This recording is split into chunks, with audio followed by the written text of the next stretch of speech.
Today we talk a little bit about maintenance. It seems important because a lot of people get it wrong, or most cars I actually have on the lift there wasn't any maintenance except oil changes. Most people do oil changes, but the rest is, never done. Let's start with the engine. First of all, as I said, the yearly service. Change your oil filter every 10,000 kilometers. Don't save on oil or oil filters. Same with the air filter. I mean, sure, you can clean it out with an air gun or something, but that 30 bucks doesn't matter, so just change it. Then we have our timing belt. Timing belt should be replaced every 100,000 kilometers or around 7 years.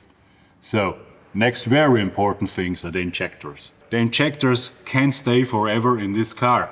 I mean, I have a lot of 12 HDs, so 61s, and also a lot of 1 HD FT and E's who are like running not smooth or have some white exhaust smoke, idling not correct, mostly the injectors. If they have over 200,000 kilometers, you have to service the injectors. The injectors are not meant to be service-free, okay? Just to say it.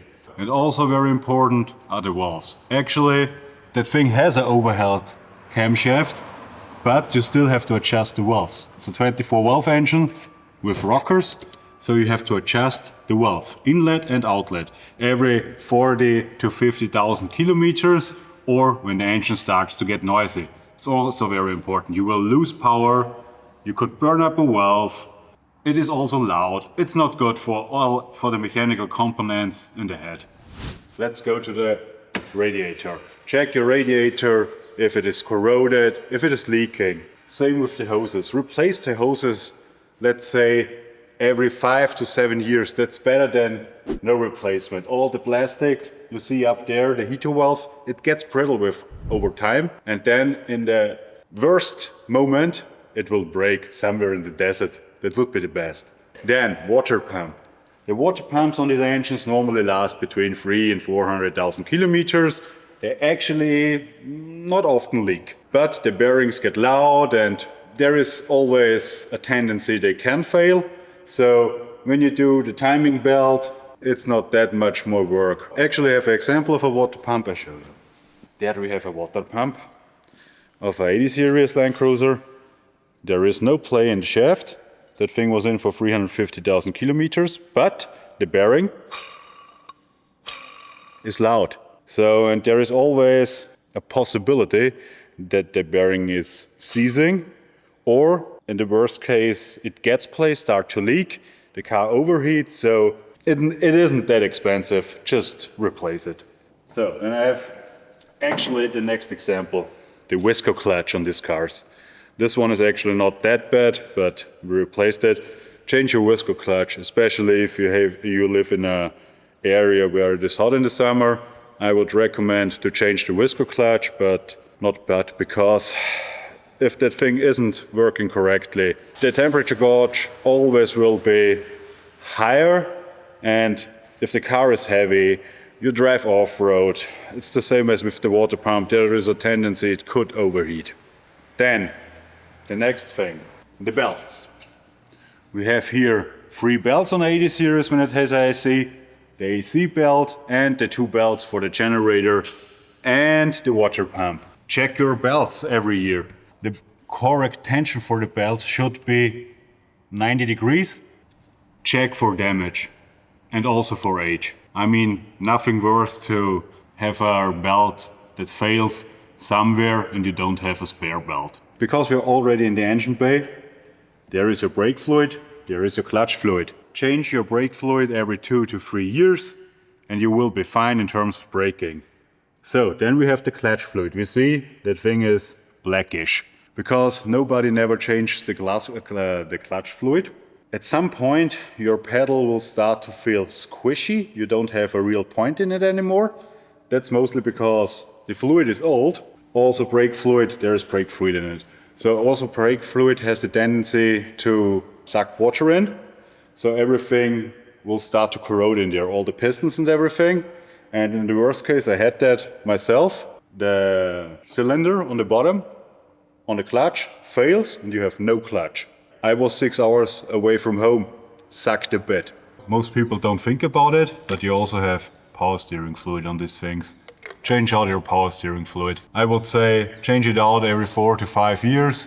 It just feels better, the steering feels better. You don't have so much wear because there is also mechanical components in your steering box. It's like the same with the engine. If you have good oil, it is lubed good. Let's lift this beautiful 80 series and then we will look underneath. I mean, we will look on maintenance stuff and not what could fail on 80 series maintenance.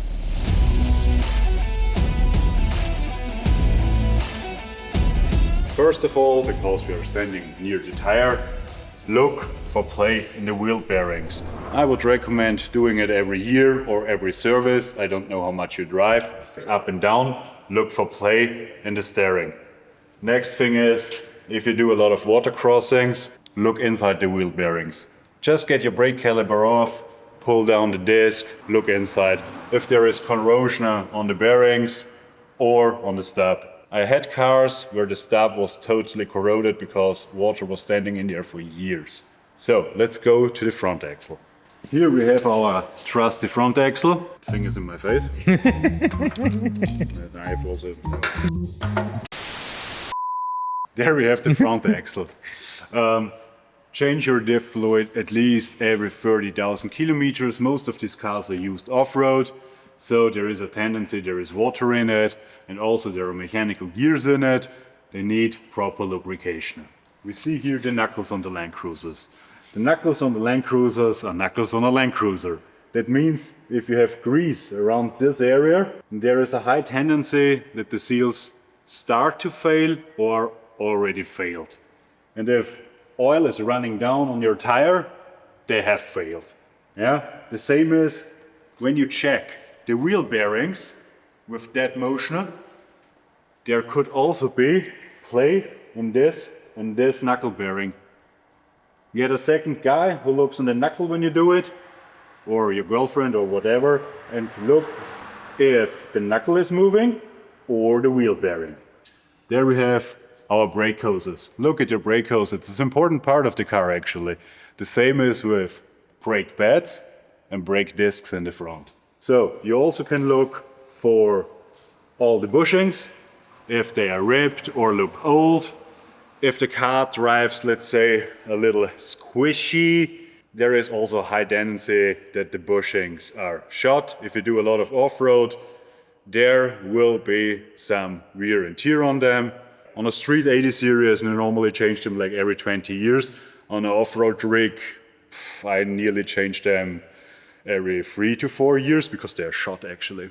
Then we have your shocks and springs. Look if your springs are broken. They don't break somewhere in the middle, they break always on the bottom somewhere.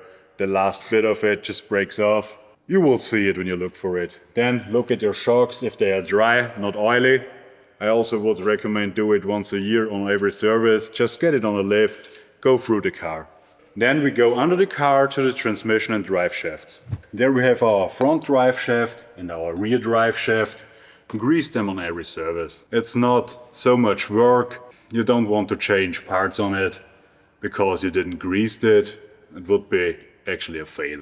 Then we have the transit buffers and the transfer case. You should change the oil in a normal use every 60,000 kilometers. If you use it more heavily, I would recommend also 30, like the axles. And also, go under your car and check the drive shafts for play. If something is loose or starts to fail, same with the axles, look at the pinion, front and rear. If they are wet around here, that area, mostly the pinion seals are shot. Good, let's go to the rear axle. Same thing on the rear axle, check your brake lines if they have damage or they are old, they start to age and get cracks, and you don't want to have a failing brake line or a failing brake hose. That's the worst case. There are brake hose, same on the rear axle.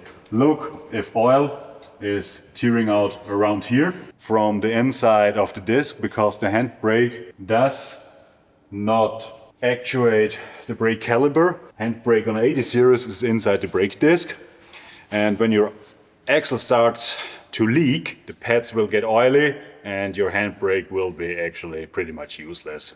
So check for that. In terms of the handbrake, because I actually have to service handbrakes regularly, look if this arm is moving, the same are this and this one, the two arms on the brakes itself. Look if they are moving, if they are stuck, your handbrake will wear down, and also it actually will not have much use at all. Same as in the front, look for disc and brake pads. Also, I recommend it regularly on every service. And look, when you have the car on a lift, for damages, rust and things that seem odd or out of place, because when you drive with a damaged part, there is a high tendency you will damage your other part or make even bigger damage.